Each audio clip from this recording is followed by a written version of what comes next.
Hola amigos, ¿cómo están? Estoy leyendo el libro Crisis de Conciencia, en esta oportunidad el capítulo 10, pero quería mencionar una advertencia. La información que aquí se registra es a estas alturas, al año 2018, verdad pasada. Hay cierta información, especialmente relativa a la identidad del esclavo feliz y discreto, que ha cambiado recientemente y ahora ya no es una clase o un grupo de personas extendido que representa al resto de los cristianos ungidos, según ellos en la tierra, sino a 8 tipos que están en Estados Unidos, que se autodenominan y autoproclaman cuerpo gobernante y cuya característica fundamental es que manejan Cadillac Escalade último modelo y usan Rolex de oro en las manos. Em, Esta información no estaba disponible en el tiempo en que Raymond France escribió este libro. Él ya ha fallecido, pero para este tiempo este capítulo 10 representa el origen del vericueto que tiene que ver con la palabra generación. Sin más introducciones, aquí va. Capítulo 10, 1914 y esta generación. Porque el lecho ha resultado demasiado corto para estirarse uno en él, y la sábana tejida misma es demasiado angosta cuando se envuelve uno. Isaías 28:20. El año 1914 fue el punto terminal en la cronología profética de la organización por más de 3 décadas. Actualmente, ese año constituye desde hace unas 8 décadas el punto de partida para el tiempo profético que proporciona mayor estímulo para la urgencia en la actividad de los testigos de Jehová. Tal vez ninguna otra religión en los tiempos modernos ha puesto su confianza a tal grado en una determinada fecha y se ha hecho dependiente de la misma. La pretensión de la organización de los testigos de Jehová de ser el único canal y el instrumento de Dios y de Cristo sobre la tierra va íntimamente ligada a esa fecha. Alegan que Jesucristo comenzó entonces su presencia invisible como nuevo gobernante entronizado y, por tanto, pasó a examinar a los diferentes cuerpos religiosos de la tierra, escogiendo para su representación ante la humanidad entera al grupo religioso que está conectado con la Watchtower Bible and Tract Society of Pennsylvania en New York, Inc. Como consecuencia, otorgó su aprobación a ese grupo de personas, reconociéndolas como la clase del esclavo fiel y discreto, nombrada por él sobre todos sus bienes en la tierra. De esa concepción de las cosas deriva su exigencia de autoridad del cuerpo gobernante de los testigos de Jehová, presentándose como la parte administrativa de esa clase del esclavo fiel y discreto. Quitar de en medio el año 1914 con todo el significado que se le atribuye supone que la justificación para su autoridad se evapora por completo. La evidencia muestra que el cuerpo gobernante siente un considerable grado de incomodidad con respecto a esa fecha importante. El tiempo asignado para que se cumplan todas las cosas previamente anunciadas se está estrechando y se corta de una manera embarazosa para ellos. Cada año que pasa contribuye a que se acentúe la sensación de malestar interior. Las publicaciones de la Atalaya señalan desde los años 1940 a 1914 como el año en el que comienzan a tener aplicación las palabras de Jesucristo: en verdad les digo que de ningún modo pasará esta generación hasta que sucedan todas esas cosas. Se ha hablado de la generación de 1914 y se ha explicado cómo el periodo de tiempo en el que ha de tener lugar el cumplimiento final de las profecías sobre los últimos días y en el que ha de establecerse un nuevo orden. Durante los años 40 se tenía la idea de que esa generación constaba de unos 30 o 40 años. Eso se prestaba a una insistencia machacona en cuanto a la brevedad del tiempo que quedaba. Se podían citar también al menos algunos ejemplos de la Biblia para corroborarlo, por ejemplo Números 32:13. Sin embargo, con la llegada de los años 50, el periodo de tiempo provisto para esa definición fue rebasado. Hacía falta algún alargamiento, y a partir de la Atalaya del 1 de septiembre de 1952, páginas 542-543, se cambió aquella definición y, por vez primera, el tiempo para contar una generación pasó a ser considerado como el tiempo total de la vida, no de 30 o 40 años, sino de 70 80 o más años. Por algún tiempo, esto proporcionó un espacio confortable de tiempo en el que pudieran cumplirse todas las predicciones que se habían hecho públicas. Aún así, con el paso de los años, el concepto de la generación de 1914 experimentó más ajustes en su definición. Note las porciones subrayadas de las declaraciones tomadas de un artículo de la revista Despertar del 8 de abril de 1969, páginas 13 y 14. Jesús obviamente hablaba en cuanto a los que tuviesen suficiente edad para presenciar con entendimiento lo que aconteció al comenzar los últimos días. Jesús dijo que algunas de aquellas personas que estuvieran vivas al aparecer la señal de los últimos días todavía estarían vivas cuando Dios pusiera fin a este sistema. Aunque supongamos que jovencitos de 15 años de edad tuviesen suficiente percepción para comprender la importancia de lo que sucedió en 1914, esto todavía haría al más joven de esta generación de unos 70 años de edad en la actualidad. De modo que la gran mayoría de la generación a la que Jesús se refirió ya ha muerto. Los que quedan se están acercando a la vejez. Y recuerde, Jesús dijo que el fin de este mundo inicuo vendría antes de que esta generación muriera. Esto significa que los años que quedan antes de que venga el fin no pueden ser muchos. Cuando la revista Despertada hacía esos comentarios en los días previos a 1975, hace más de 30 años, el acento se ponía sobre cuán pronto iba a desaparecer la generación de 1914, qué poco tiempo le quedaba al espacio vital de dicha generación. Cualquier testigo de Jehová que en el año 1968 hubiera sugerido que pudiese producirse un retraso de 30 años en el desenlace de los acontecimientos que ellos anunciaban, hubiera sido tratado como persona que manifiesta una actitud empobrecida, de una fe más bien debilitada. Una vez pasado 1975, cambió el discurso. Ahora se trataba de explicar que el tiempo de la generación de 1914 no era tan corto como pudiera pensarse, que todavía podría alargarse bastante. De modo que los términos en los que se explicaba la atalaya del 1 de enero de 1979 eran otros. Ya no se trataba de referencias a quienes presenciaran con entendimiento lo que aconteció, sino que aquellos que pudieron observar los acontecimientos que comenzaron en aquel año. La mera observación es algo bien diferente al entendimiento. Eso lógicamente podría rebajar la edad de los que formaban esa generación a un nivel mínimo. Siguiendo esa forma de actuar, 2 años más tarde, la atalaya del 1 de abril de 1981 hacía mención de cierto artículo aparecido en la revista US News and World Report que sugería la edad de 10 años como el punto en el que los sucesos comienzan a crear una impresión duradera en la memoria de una persona. El artículo decía que, de ser cierto eso, todavía quedaban más de 13 millones de americanos que pudieran recordar la Primera Guerra Mundial.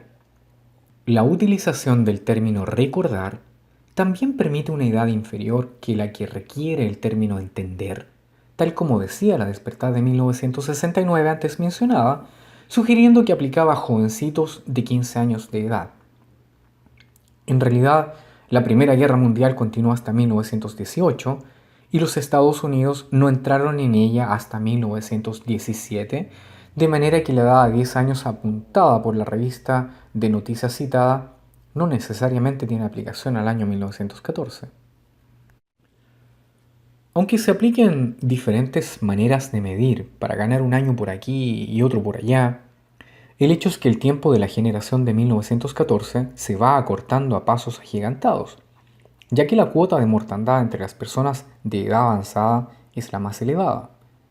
El cuerpo gobernante es consciente de ello, pues el asunto se puso a debate en varias ocasiones.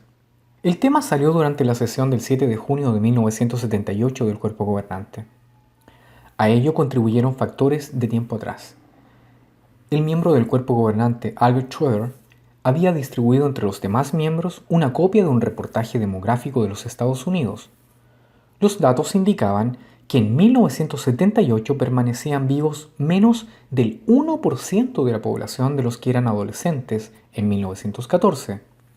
Pero algo que llamó más aún la atención fueron las declaraciones de Schroeder que había hecho mientras visitaba algunos países de Europa. A Brooklyn llegaron informes en cuanto a que él había sugerido a otros que la expresión esta generación, tal como Jesús lo utilizó en Mateo 24:34, aplicaba a los ungidos, y que mientras alguno de ellos permaneciera vivo, esa generación no había pasado aún.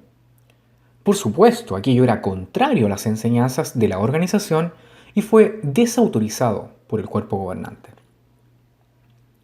Cuando al regreso de Schroeder surgió la cuestión, se rechazó la interpretación que él había sugerido y se decidió mediante una votación que se incluyera una pregunta de los lectores en la atalaya en la que se reafirmara la enseñanza oficial con respecto a esta generación.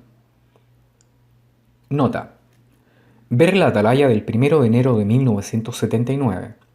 Ver también el apéndice sobre este capítulo 10, donde se relata cómo la mismísima interpretación entonces rechazada fue adoptada unos 30 años más tarde.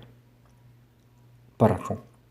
Es interesante notar que no se hizo reproche alguno al miembro del cuerpo gobernante Schroeder por haber expresado un punto de vista no autorizado y contradictorio cuando estuve de viaje por Europa. El tema salió de nuevo a colación en las sesiones del 6 de marzo y del 14 de noviembre de 1979, puesto que se estaba dando atención a este tema, hice fotocopias de las primeras 20 páginas de la información enviada por Carl Olof Johnson, el anciano de Suecia, que detallaban la historia de la especulación cronológica y revelaban la autoría del sistema de cálculo sobre la base de 2520 años y de la fecha de 1914. Cada uno de los miembros del cuerpo gobernante tuvo su copia. Aparte de algún comentario incidental, consideraron que la información no tenía encaje en el debate. Lyman Swingle estaba ya familiarizado con aquella información por ser el responsable del departamento de redacción. Él dirigió la atención del cuerpo hacia algunas declaraciones dogmáticas y persistentes que se habían hecho en varios números de la Atalaya de 1922, leyendo en voz alta algunos de aquellos fragmentos a todos los miembros. Dijo que en 1914 él era demasiado joven, de unos 4 años de edad, para poder recordar algo así. Pero sí recordaba las discusiones mantenidas en su casa con respecto a 1925, que también sabía lo ocurrido con 1975. Dijo que personalmente no le gustaría ser extraviado en relación a ninguna otra fecha. En el transcurso de la sesión mencioné que la fecha del 607 a.C.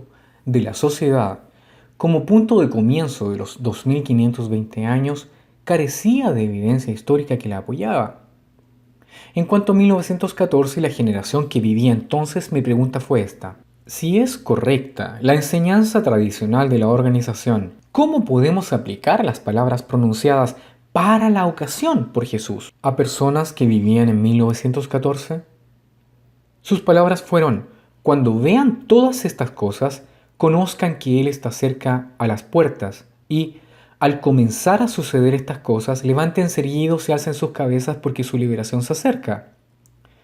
Las publicaciones mencionan con regularidad que el cumplimiento de esas palabras dio comienzo a partir de 1914 en cristianos que vivían entonces. Pero si eso es cierto, ¿cuáles son? ¿Y en dónde están esos cristianos a los que aplica? ¿Acaso se trata de los que entonces, en 1914, tenían 50 años? Serían personas de 115 años en 1979. ¿Nos estamos refiriendo a personas que tuvieran 40 años en 1914? Entonces tendrían 105 años. Quienes entonces tuvieran 30 años ahora tendrían 95 años y los recién salidos de la adolescencia tendrían 85 años. Hoy, en el año 2008, quien quiera que siquiera se hubiera nacido en 1914 tendría casi 100 años de edad. Pues, si aquellas conmovedoras palabras levanten sus cabezas porque su liberación se acerca, está a las puertas, aplican de verdad a las personas que vivían en 1914 y querían decir que ellos podían tener la esperanza de ver el desenlace final, hay buenas razones para que aquel emocionante anuncio sea debidamente matizado. Pudiera quedar de una manera similar a: sí, cabe la posibilidad de que ustedes lo vean siempre que sean suficientemente jóvenes y tengan por delante una vida muy, muy larga. Puse como ejemplo el caso de mi propio padre, nacido en 1891. En 1914 era un joven de apenas 23 años. Vivió no 70 u 80 años, sino que llegó a cumplir los 86. Para la fecha de esta reunión, hacía 2 años que había fallecido y no logró ver las cosas que se habían predicho. De modo que planteé esta pregunta al cuerpo gobernante. ¿Qué aplicación relevante de las palabras de Jesús en Mateo 24, 33, 34 con efectos reales para las gentes de aquel tiempo podía haberse hecho en 1914, teniendo en cuenta que los únicos que podían albergar esperanzas de ver su cumplimiento eran criaturas adolescentes o niños pequeños? No hubo respuesta concreta. A pesar de todo, buena parte de los miembros del cuerpo se pronunciaron a favor de continuar con la enseñanza de la organización con respecto a esta generación y la fecha de 1914. Lloyd Barry exteriorizó su personal desaliento por las dudas que existían dentro del cuerpo con respecto a esta enseñanza. Con relación a la lectura por parte de Lyman Swingle de las declaraciones tomadas por la Atalaya de 1922, dijo no encontrar nada en ellas por lo que estar preocupados, que aquello era la verdad actual para los hermanos de aquella época. En cuanto a lo avanzado de la edad de las personas incluidas en la generación de 1914, dijo que en algunas regiones de la Unión Soviética había personas que llegaban a alcanzar los 130 años de edad. Instó a trasladar a los hermanos un criterio unificado de modo que mantuvieran un sentido de urgencia. Otros se expresaron en términos parecidos. Cuando posteriormente el presidente de la sesión me dio oportunidad para expresarme, mi comentario fue que sería oportuno tener en cuenta que lo que hoy se enseña como verdad actual, con el paso del tiempo podría convertirse en verdad pasada, y que la nueva verdad actual que reemplaza a esa verdad del pasado puede a su vez ser reemplazada por lo que en ese momento sería la verdad futura. Mi sentimiento era que la palabra verdad, utilizada de una manera tan relativista, carecía de todo sentido. 2 miembros del cuerpo gobernante dijeron que si no era correcta la aplicación actual, ¿cuál era el sentido auténtico de las palabras de Jesús? Puesto que esa pregunta parecía haber sido formulada en alusión a lo que yo había manifestado, mi respuesta fue que yo creía que había una explicación que estuviera en armonía con las escrituras y con los hechos reales, pero que cualquier cosa que se presentara ciertamente no debería responder a impulsos del momento, sino que debiera ser producto de una investigación seria y de un estudio cuidadoso y profundo. Dije que había hermanos capacitados para hacer ese trabajo, pero que necesitaban autorización del cuerpo gobernante. ¿Manifestó interés el cuerpo gobernante en que tal cosa se hiciera? No hubo respuesta y quedó descartada la cuestión. Al concluir la discusión, a excepción hecha de unos pocos, los miembros del cuerpo manifestaron que ellos deseaban que 1914 y la enseñanza sobre esta generación ligada a ese año continuara siendo estimulada. Lyman Swingle, coordinador del comité de redacción, hizo el siguiente comentario. Está bien, si eso es lo que desean hacer, pero al menos saben que en lo que respecta a la doctrina sobre 1914, los testigos de Jehová lo hemos recibido todo, gatillo, culata y cañón de los segundos adventistas. Quizá una de las cosas que más inquietud me produjo era saber que, mientras la organización instaba a los hermanos a mantener una confianza inamovible en aquella interpretación, había personas entre los más responsables de la organización que no tenían plena confianza en las predicciones que se hacían para la fecha de 1914. Como un notable ejemplo, en la sesión del 19 de febrero de 1975, en la que el cuerpo gobernante había escuchado la grabación del discurso de Frederick Franz sobre 1975, continuó un cierto debate relacionado con la incertidumbre del tiempo de las profecías. Nathan Knorr, entonces presidente, tomó la palabra y dijo: hay varias cosas que sé. Sé que Jehová es Dios, que Jesucristo es su Hijo, que dio su vida en rescate por nosotros, que hay una resurrección. Hay otras cosas de las que no estoy seguro, ¿1914? No sé. Hemos hablado mucho de 1914. Pudiéramos estar en lo cierto y tengo la esperanza que estemos en lo cierto. Resultó un tanto sorprendente que en esa ocasión se mencionara la trascendental fecha de 1914, ya que en realidad el debate era sobre 1975. Como queda dicho, las palabras del presidente fueron pronunciadas ante el pleno del cuerpo gobernante. No fue cuestión de un comentario en privado. Previamente al importante debate sobre 1914 en la sesión del Pleno del Cuerpo Gobernante del 14 de noviembre de 1979, el Comité de Redacción del Cuerpo Gobernante, en una reunión del mismo, había tratado sobre la conveniencia de continuar enfatizando la fecha de 1914. En el transcurso de la discusión, se sugirió que, como mínimo, debíamos moderar el énfasis hacia esa fecha. Recuerdo que Karl Klein nos recordó una práctica, seguida en ocasiones, por la que simplemente dejando de hacer referencias a ciertas enseñanzas por algún tiempo, la introducción de cambios en la misma, si llega el caso, resulta menos traumática. Es de notar que el comité de redacción se decantó unánimemente por seguir en esencia esa estrategia con respecto a 1914 en las publicaciones. Esa actitud tuvo, sin embargo, un recorrido corto, ya que a partir de la sesión plenaria del cuerpo gobernante del 14 de noviembre de 1979, se puso de manifiesto que la mayoría era partidaria de seguir dando énfasis a esa fecha tal como se había estado haciendo. Que los problemas sobre esa enseñanza no se limitaban a Brooklyn es algo que me dejó claro ante un incidente que ocurrió cuando yo estaba de viaje por África Occidental en el otoño de 1979.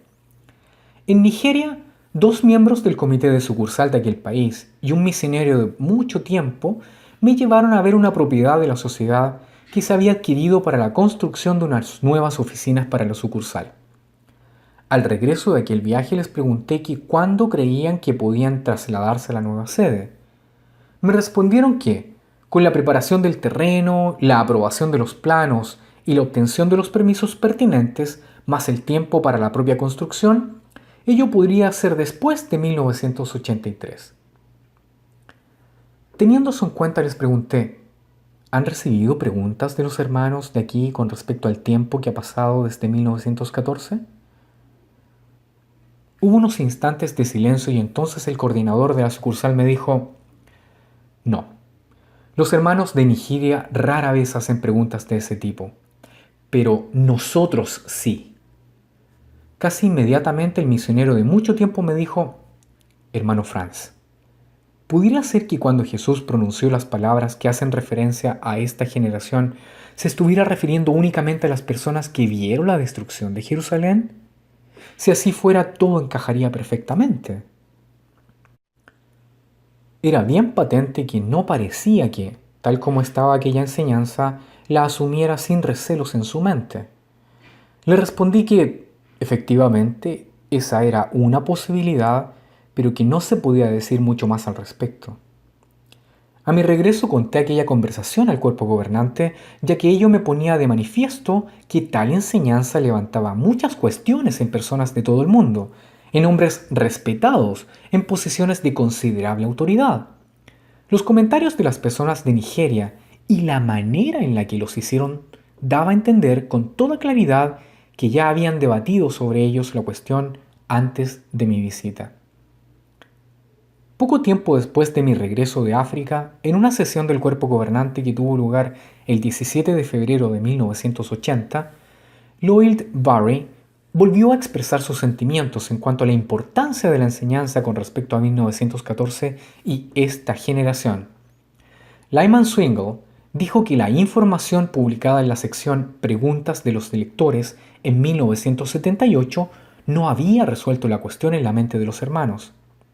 Albert Schroeder informó que en la escuela de Galaad y en los seminarios del comité de sucursal, los hermanos habían sacado a colación el hecho de que se estuviera hablando de que 1984 pudiera ser la nueva fecha, ya que se trataba de una fecha 70 años posterior a 1914. Evidentemente aquí se atribuía una considerable importancia al número 70. El cuerpo tomó la decisión de tratar el asunto de 1914 más tarde en la próxima reunión. El comité de la presidencia, integrado por Albert Schroeder, Carl Klein y Grant Sweeter, elaboró un documento poco usual. Proporcionaron una copia del mismo a cada uno de los miembros del cuerpo gobernante. En breves palabras, aquellos tres hombres sugerían que, en lugar de aplicar la expresión esta generación a las personas que vivían en 1914, debería ser aplicada a personas que vivieran en 1957, 43 años más tarde. Este es el material tal y como ellos lo entregaron. La traducción al español va aquí. A los miembros del cuerpo gobernante para incluir en la agenda del miércoles 5 de marzo de 1980. Pregunta: ¿qué es esta generación? Theological Dictionary of the New Testament. Muchos comentarios dicen, en general, se refiere a los contemporáneos. La mayoría de ellos dicen que difiere de genos. Genos significa prole, gente, raza. Respuesta: puede estar relacionada con la pregunta de Mateo 24:33. ¿A qué se refiere al decir cuando ustedes vean todas estas cosas? Comentario de Lange sugiere que estas cosas no se refiere a lo del año 70 era común ni a la parucía de 1914, sino a los versículos 29-30, al fenómeno celestial que ahora vemos que tuvo lugar desde el comienzo de la era espacial en 1957 en adelante. En ese caso, sería entonces la generación contemporánea de la humanidad que vive desde 1957. 3 secciones. El comentario de Lange divide el capítulo 24 de Mateo en 3 ciclos. Primer ciclo, Mateo 24, versículos 1 al 14. Segundo ciclo, versículos 15 al 28. Tercer ciclo, 29 al 44, conclusión. La atalaya y el reino de Dios de 1000 años también dividen Mateo 24 en 3 partes, por así decirlo. Mateo 24, 3 al 22 hace un paralelismo en su cumplimiento en el primer siglo y hoy a partir de 1914. 23 al 28, periodo dentro de la parucía de Cristo de 1914. Versículos 29 al 44, los fenómenos celestiales tienen aplicación literal desde que comenzó la era espacial en 1957, incluyendo el momento de la venida de Jesús como ejecutor al comienzo de la Gran Tribulación. La expresión todas estas cosas debería colocarse contextualmente antes, vinculada a los términos de la señal compuesta, alistados en los versículos 29 y 30 como fenómenos celestiales. De ser así, en este caso, esta generación tendría que aplicarse a los humanos contemporáneos, los que con suficiente capacidad de conocimiento viven desde 1957 en adelante. Comité de la Presidencia. 1957 fue el año en que Rusia envió su primer Sputnik al espacio. Se desprende que el Comité de la Presidencia creyó que aquel evento podía ser aceptado como el comienzo del cumplimiento de las palabras de Jesús: el sol será oscurecido, la luna no dará su luz, y las estrellas caerán del cielo y los poderes de los cielos serán sacudidos. Basándose en esa aplicación, es como su conclusión quedaría como la habían redactado. En este caso, esta generación tendría que aplicarse a los humanos contemporáneos, los que con suficiente capacidad de conocimiento viven desde 1957 en adelante. Aquellos hombres no estaban sugiriendo que se desechara 1914. Esa fecha debería seguir considerándose como el fin de los tiempos de los gentiles, pero esta generación no se empezaría hasta 1957. A la vista de la progresiva disminución de los de la generación de 1914, esa nueva aplicación para aquella expresión podría, sin duda alguna, ser de más utilidad que lo de alegar que en ciertas partes de la Unión Soviética algunas personas pueden alcanzar los 30 años de edad. Esta nueva fecha de 1957, como comienzo, proporciona 43 años extra sobre la de 1914 al periodo de tiempo asignado a esta generación. Las normas del cuerpo gobernante exigían que para que un comité llevara a cabo alguna recomendación al pleno del cuerpo gobernante, tuviera que existir unanimidad de criterio entre los miembros de ese comité. En caso contrario, deberían exponerse los distintos puntos de vista al cuerpo para tomar una decisión. Por tanto, la presentación de la nueva idea en la que estaba involucrado el año 1957 suponía plena sintonía entre los tres miembros del comité de la presidencia, Schroeder, Klein y Sweeter. Tiendo a pensar que si hoy se preguntara con respecto a aquella presentación, la respuesta sería: «Oh, no era más que una sugerencia». Pudiera ser, pero en todo caso se trataba de una sugerencia seriamente formulada. Y si Albert Schroeder, Carl Klein y Grant Sweeter presentaron al cuerpo gobernante tal sugerencia, es porque tenían que haber estado dispuestos en sus propias mentes a que se hubiera llevado a cabo algún cambio sugerido. Lo que revela que, si de veras aquellos hubieran estado plena, firme e inequívocamente convencidos de lo que la sociedad había enseñado con respecto a cuándo había de comenzar a aplicarse la expresión esta generación durante mucho tiempo, o sea, a partir de 1914, de ninguna manera se les hubiera ocurrido seguir adelante con la presentación de aquella nueva interpretación distinta y alejada de lo que era la enseñanza tradicional sobre la cuestión. El cuerpo gobernante no aceptó el nuevo punto de vista propuesto por aquellos miembros. Se vertieron comentarios que lo consideraron extravagante, pero el hecho cierto es que los miembros del cuerpo gobernante, Schroeder, Klein y Sweeter, presentaron su idea de manera seria, dejando al descubierto su falta de convencimiento y la solidez de la enseñanza que había sobre esta cuestión. A pesar de la existencia cierta de puntos de vista diferentes con respecto a la veracidad de cuánto se atribuía al año 1914 y de la generación de 1914, se continuó con la publicación de declaraciones tajantes y temerarias, enérgicas, con respecto a 1914 y a esta generación, como si tuvieran una indiscutible base bíblica. De hecho, esas creencias recibieron el trato de doctrinas consolidadas por la organización profeta, de modo que se instaba a todos los testigos de Jehová a depositar en ellas toda su confianza y llevarlas mediante su mensaje a otras personas por todo el mundo. En un aparente esfuerzo por mitigar la inquietud generada por la acelerada disminución de los comprendidos en la generación de 1914, la propia atalaya del 1 de abril de 1981, página 30, que había hecho una estimación de edad, unos 10 años, límite para esas personas, añadía también lo siguiente: «Y si el sistema inicuo de este mundo sobreviviera hasta principios del próximo siglo, lo cual es poco probable en vista de las tendencias mundiales y el cumplimiento de la profecía bíblica, aún habría sobrevivientes de la generación de la Primera Guerra Mundial. No obstante, el hecho de que el número de ellos está mermando es una indicación más de que la conclusión del sistema de cosas se está procurando su fin». Eso fue escrito originalmente en 1980. La atalaya del 15 de octubre de 1980, página 31, publicado también en la atalaya antes mencionada pregunta de los lectores. Cuando hayan pasado 20 años desde ese escrito con el cambio de siglo, los niños que en 1914 tenían 10 años serán ancianos de 96. Incluso pudieran quedar unas cuantas pocas personas de esa edad alrededor del mundo y ello considerar lo suficiente para seguir afirmando que se cumplen las palabras de Jesús siempre como es natural, admitiendo que Jesús se estaba refiriendo con sus palabras a niños de aproximadamente 10 años.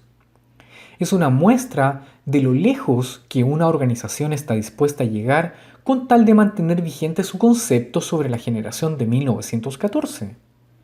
Han pasado muchos años y actualmente no se hace mención de los niños de 10 años, pero sí referencias genéricas a quienes vivían en 1914. Eso da la posibilidad para incluir entre los de la generación de 1914 a los recién nacidos. Sin embargo, con la llegada de los años 1990 y con el tercer milenio a punto de comenzar, incluso tal ajuste de entendimiento tan solo proporciona un respiro momentáneo al problema real. Incluso los recién nacidos en 1914 se acercaban a los 90 años de edad para el año 2000.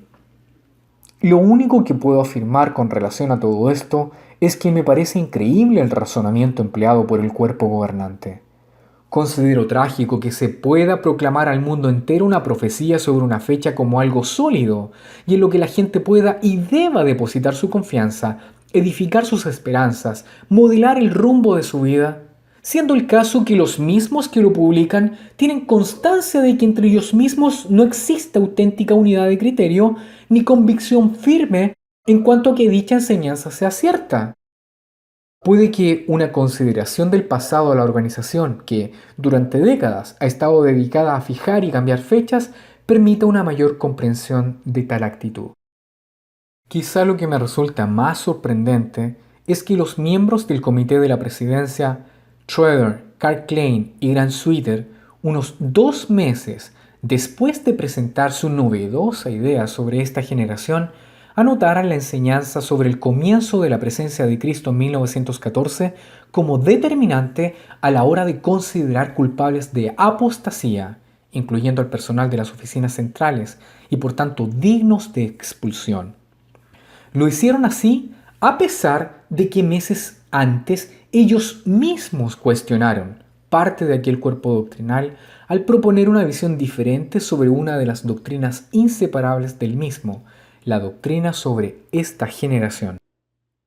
El medio siglo sobre el cual la organización ha estado promocionando el concepto de una generación de 1914, cuya duración ha quedado manifiestamente parecida a un sofá excesivamente pequeño para ser confortable, y el razonamiento empleado para cubrir ese sofá doctrinal se ha mostrado como una funda demasiado estrecha, no es suficiente en este caso para hacer desaparecer la cruda realidad de los hechos. Los líderes han llevado a cabo bastantes ajustes y ya quedan muy pocas opciones a las que pueden recurrir. Había la propuesta de Schroeder, Klein y Sweeter para situar 1957 al comienzo de esta generación, pero aquello más bien tenía poco recorrido. Estuvo la idea de Albert Schroeder para que la frase se aplicara a los de la clase ungida, algo que estuvo flotando durante muchos años en la organización, lo que tenía unas ciertas ventajas, ya que cada año aparecía gente, algunos bastante jóvenes, que por primera vez estaba dispuesta a considerarse ungida.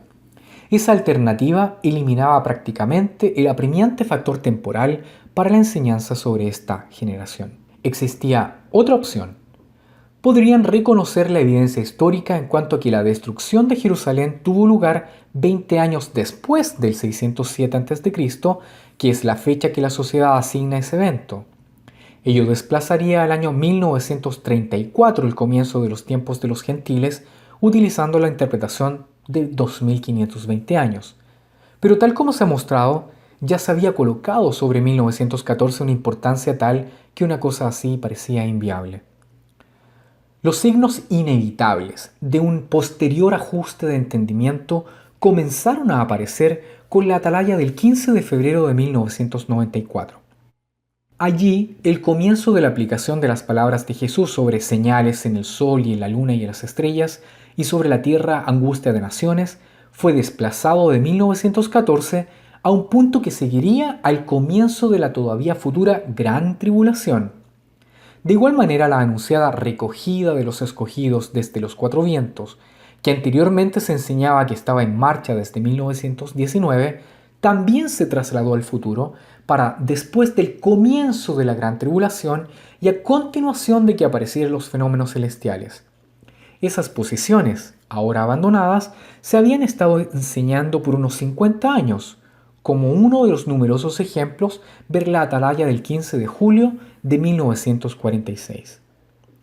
Aunque han sido anunciados como comillas nueva luz, esos cambios sencillamente han acercado las enseñanzas de la Watchtower al entendimiento que durante largo tiempo han mantenido las organizaciones que ellos llaman desdeñosamente eruditos de la cristiandad. En la octava edición del libro Crisis de Conciencia, impresa en el año 1994, se presentaba un comentario referido al número del 15 de febrero de 1994 de la Atalaya que trasladaba la aplicación de porciones de Mateo 24 situándolas al comienzo de la Gran Tribulación. En dicho comentario incluí estos pensamientos. Puede que lo más destacable sea el hecho de que la expresión «esta generación», que encontramos en Mateo 24:34 y Lucas 21:32, y a la que tanto énfasis se le ha dado en las páginas de la Atalaya, no aparece por ninguna parte en estos artículos, resultando llamativa su ausencia. Es difícil imaginar cómo la organización podrá estar ahora en disposición de ubicar Mateo 24, 29 al 31 en un punto después del comienzo de la futura gran tribulación y al mismo tiempo continuar aplicando las palabras de Jesús sobre esta generación, 3 versículos más adelante en el texto, a un periodo de tiempo que comienza en 1914. Pero, como se ha mostrado, es razonable pensar que el cuerpo gobernante vería con buenos ojos cualquier cosa que le proporcionara una escapatoria a la cada vez más embarazosa posición creada por haber asociado la expresión esta generación a la cada vez más alejada fecha de 1914. Queda por ver si esta nueva interpretación es simplemente una preparación del terreno para un cambio drástico en la aplicación de la frase esta generación. Sin lugar a dudas, la salida más deseable constituiría en una explicación que mantuviera 1914 como el comienzo de los últimos días y al mismo tiempo desconectar airosamente la frase esta generación de dicha fecha. Como se ha indicado, la organización difícilmente puede abandonar por completo 1914 sin socavar una considerable cantidad de enseñanzas asociadas a esa fecha. Sin embargo, si la frase esta generación pudiera desligarse de 1914 y ser aplicada a un periodo futuro sin fecha fija, en tal caso, el paso del tiempo, la llegada del tercer milenio en el 2000, incluso la aproximación al 2014, nos supondría un escollo insalvable a la hora de dar explicación a unas personas entrenadas para aceptar cualquier cosa que la clase del esclavo filidiscreto y su cuerpo gobernante pudieran ofrecerles. Como se ha indicado, esa información del libro Crisis de Conciencia fue impresa en septiembre de 1994. Justamente 13 meses más tarde, el número correspondiente al 1 de noviembre de 1995 de la Atalaya se descolgó con unos artículos que corroboran prácticamente lo que se había sugerido en la edición de 1994 de Crisis de Conciencia. Tal como se indicó entonces, han desligado la frase esta generación de 1914, pero han mantenido esa fecha como bíblicamente significativa. Ello se efectuó mediante una nueva definición del significado de generación en ese texto. Unos 70 años atrás, la revista La Edad de Oro, del 20 de octubre de 1926, asociaba las palabras de Jesús sobre esta generación a la fecha de 1914, tal como lo ha venido haciendo la Atalaya. Unos 25 años más tarde, la Atalaya del 1 de junio de 1951, página 335, se expresaba así con respecto a 1914. Desde ahora, nuestra generación es la generación que verá el comienzo y el final de todas estas cosas, incluyendo Armagedón. Nuevamente, el número correspondiente al 1 de julio de 1951, página 404, ligaba la cuestión referente a esta generación a 1914. Comentando Mateo 24:34 decía: el significado verdadero de esas palabras, más allá de toda duda, es el de que corresponde a una generación en el sentido ordinario de la palabra, tal como Marcos 8:12 y en Hechos 13:36, o aplicable a aquellas personas que viven en un periodo determinado. A continuación añadía: quiere decir, por lo tanto, que desde 1914 no pasará una generación hasta que todo quede cumplido y en medio de un periodo de gran dificultad. Así, por unos 40 años, las publicaciones de la Atalaya han estado dando un sentido temporal a la generación de Mateo 24:34. Reiteradamente lo avanzado de la generación de 1914 ha sido señalado como evidencia del poco tiempo que queda. Ahora, sin embargo, con la nueva definición, más bien que moverse en parámetros relativos a límites temporales o de fijar cualquier punto desde el que empezar a contar, la generación ha de ser identificada no en términos de tiempo, sino cualitativamente, o sea, por sus rasgos característicos, como referida a una generación perversa y adúltera en el tiempo de Jesús. En la actualidad, Esta generación se refiere a los pueblos de la tierra que ven la señal de la presencia de Cristo, pero no corrigen sus caminos, siendo por tanto merecedores de ser destruidos en Armagedón. No se desecha 1914, cosa que la organización no podría hacer sin desmantelar la estructura teológica principal y los dogmas más emblemáticos de esta religión. 1914 permanece como la pretendida fecha de la entronización de Cristo en el cielo, el comienzo de la segunda presencia de manera invisible de Jesucristo y así como el comienzo de los últimos días y del tiempo del fin. Y ello aún se mantiene, aunque de manera indirecta, en el nuevo concepto sobre esta generación, ya que la señal de la presencia de Cristo, que los condenados ven y rechazan o las ignoran, supuestamente comenzó a manifestarse universalmente a partir de 1914 y también después de ello. ¿Cuál es entonces la gran diferencia? Pues que ahora, para ser parte de esta generación, no es necesario que una persona haya estado viva en 1914. Cualquiera puede ver la supuesta señal de la presencia de Cristo en cualquier momento. No importa si sea ahora, en los primeros años del actual milenio de los 2000, y así acreditar ser parte de esa generación.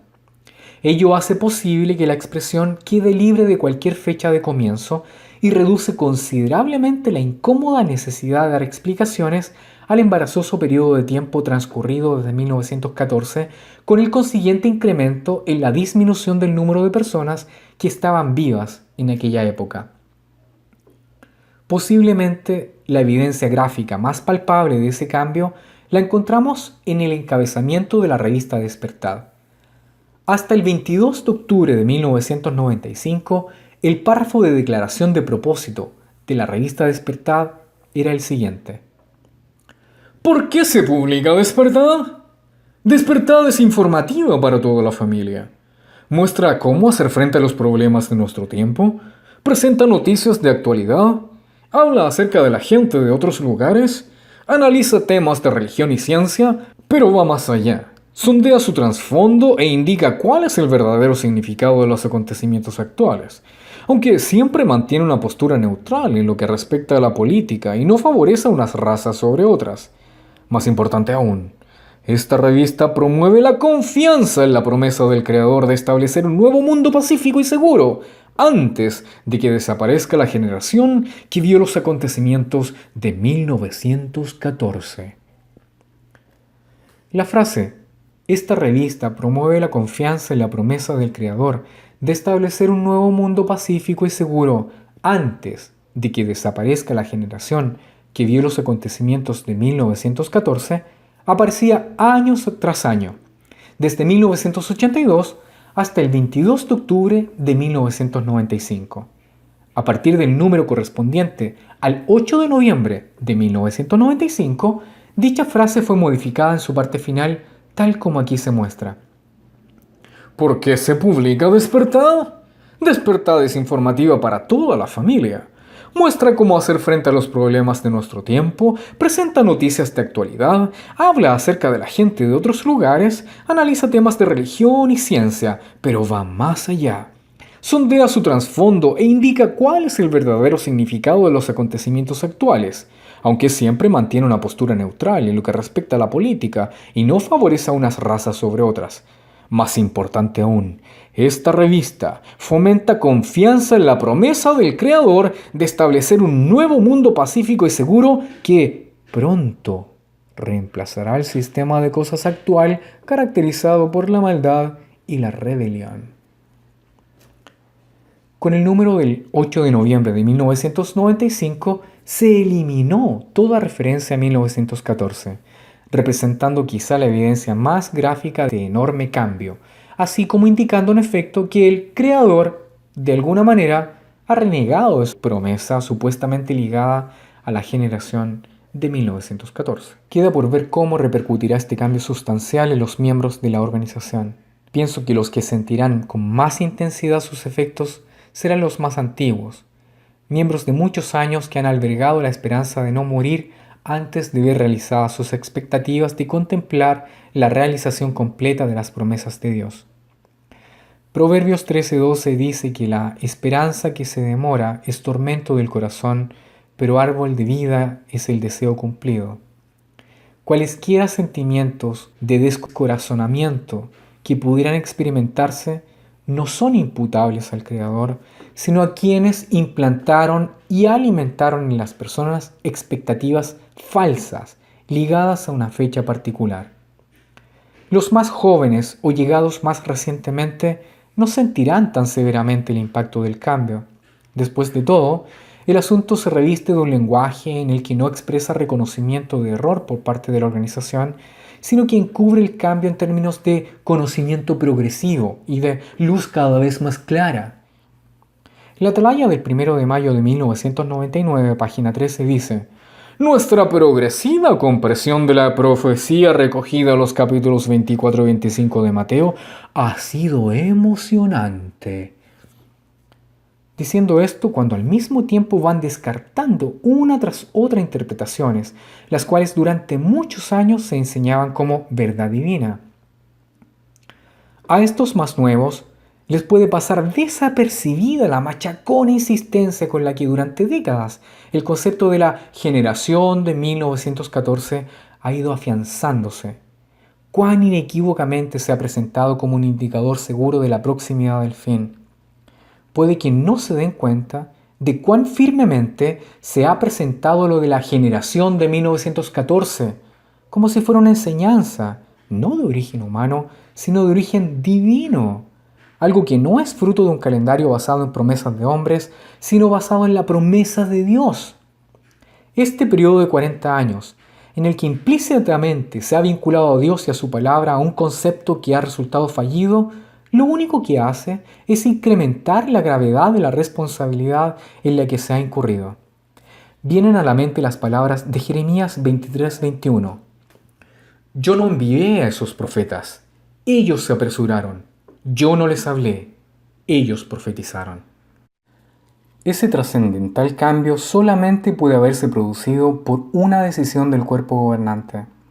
Como se ha mostrado, la cuestión principal envuelta salió a discusión tan atrás en el tiempo como en los años 70. Uno no puede dejar de preguntarse cuáles deban ser los pensamientos del cuerpo gobernante en la actualidad, qué grado de responsabilidad sienten.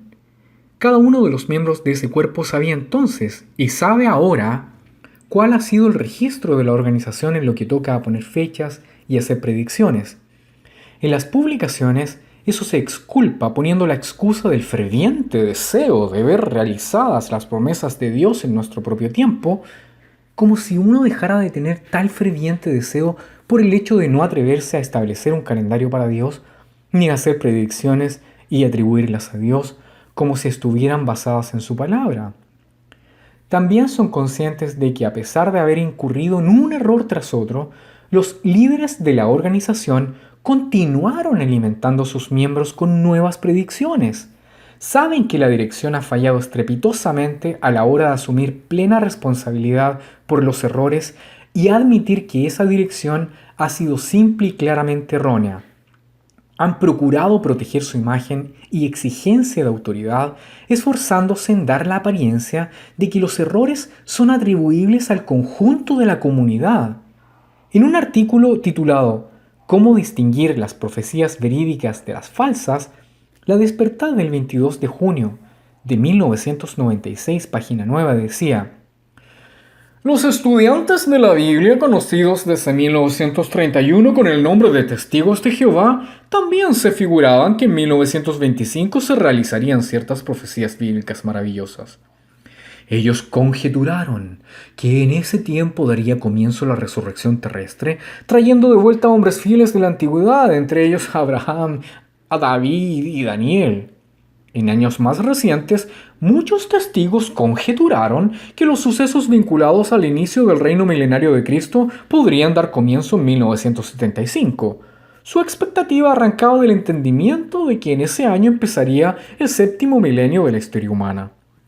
La atalaya de noviembre de 1995, que trataba la nueva enseñanza sobre esta generación, sigue la misma táctica diciendo: debido a su deseo de ver el fin de este inicuo sistema de cosas, el pueblo de Jehová a veces ha especulado sobre cuándo estallará la gran tribulación, incluso relacionando este suceso con lo que se calculaba que debía durar una generación desde 1914.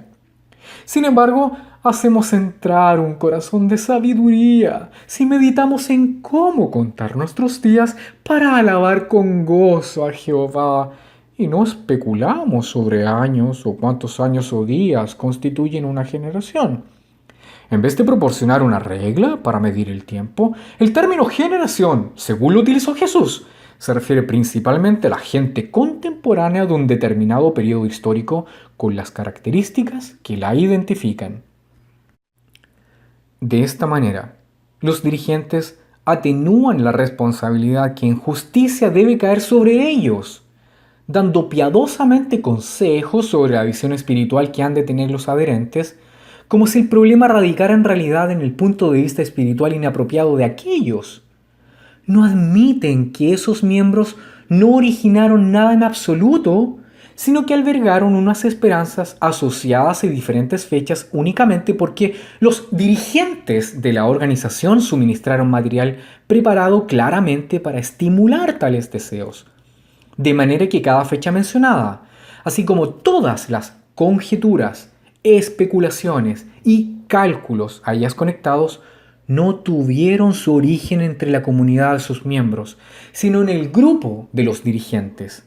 Es como si una madre cuyos hijos enferman de indigestión dijera que ellos no fueron cuidadosos en cuanto a lo que comían, cuando el hecho es que ellos simplemente comieron lo que ella misma les suministró.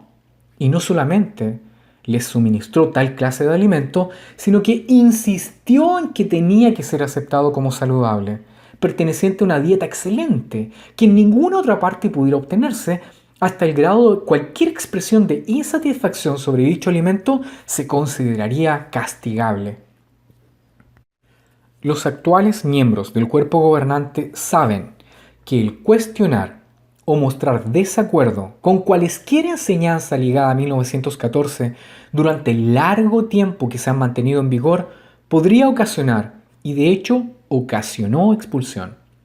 Saben que el auténtico corazón de sabiduría que ahora recomienda la Atalaya, un proceder que evite la especulación basada en fechas, fijando la atención en cambio en sencillamente vivir cada uno de nuestros días sometidos a Dios, es sencillamente el mismo proceder de corazón que algunos miembros de las oficinas centrales de Brooklyn mantuvieron y quisieron transmitir, siendo precisamente su posición en ese aspecto el argumento principal para acusarlos de apóstatas y ser juzgados por ellos. Desconozco el alcance de los pensamientos de hoy en los miembros del cuerpo gobernante.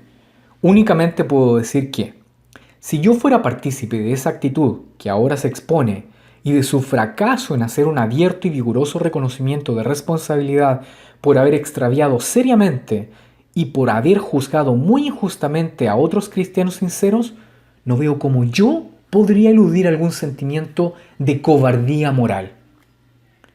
Es difícil dejar de conmoverse ante el contraste entre la actitud mostrada por los líderes de la Watchtower y la decisión tomada por otra religión igualmente responsable de haber llevado a cabo predicciones similares, la Iglesia Universal de Dios. Después de que su líder por mucho tiempo, Herbert Armstrong, muriera a finales de los 80, los nuevos responsables publicaron un artículo en el número correspondiente a los meses de abril-marzo de su publicación principal, la revista La Verdad Llana. El artículo se titulaba "Perdónanos nuestras deudas" y comenzaba diciendo: la Iglesia Universal de Dios, patrocinadora de la revista La Verdad Llana, ha cambiado su posición con respecto a muchas creencias mantenidas por largo tiempo y prácticas de unos pocos años a esta parte. Al hacer un informe detallado de ello, decía también: al mismo tiempo nos damos perfecta cuenta del peso legal de nuestro pasado. Nuestro defectuoso entendimiento doctrinal ha oscurecido el plan evangélico de Jesucristo y nos ha llevado a una serie de conclusiones erróneas y de prácticas no bíblicas. Tenemos mucho de lo que arrepentirnos y por lo que pedir perdón. Hemos emitido juicio y nos hemos justificado, condenando a otros cristianos a los que nos hemos referido como los llamados cristianos, y los hemos etiquetado como defraudados e instrumentos de Satanás. Hemos colocado sobre nuestros miembros un modo de vida cristiana orientado hacia las obras. Les hemos exigido apego a una serie de gravosas reglas del Viejo Testamento. Hemos llevado a cabo un férreo estilo legalista en el gobierno de la Iglesia. Nuestro viejo estilo anterior fomentó actitudes exclusivistas y de superioridad más bien que la enseñanza de hermandad y unidad del Nuevo Testamento. Hemos dado excesivo énfasis a la predicción y especulación profética, no prestando la debida atención al verdadero evangelio basado en la salvación a través de Jesucristo. Estas enseñanzas y prácticas constituyen una causa de enorme pesadumbre. Somos perfectamente conscientes de la angustia y el sufrimiento que han ocasionado. Nos hemos equivocado. Nunca hubo intención de extraviar a nadie. Estábamos tan concentrados en lo que creíamos hacer para con Dios que no nos dimos cuenta de la senda espiritual en la que estábamos. Con intención o sin ella, ese camino no era el bíblicamente adecuado. Si miramos hacia atrás, nos preguntamos ¿cómo pudimos llegar a estar tan equivocados? Nuestros corazones se abren hacia todos aquellos a los que nuestras enseñanzas llevaron a conclusiones erróneas en las Escrituras.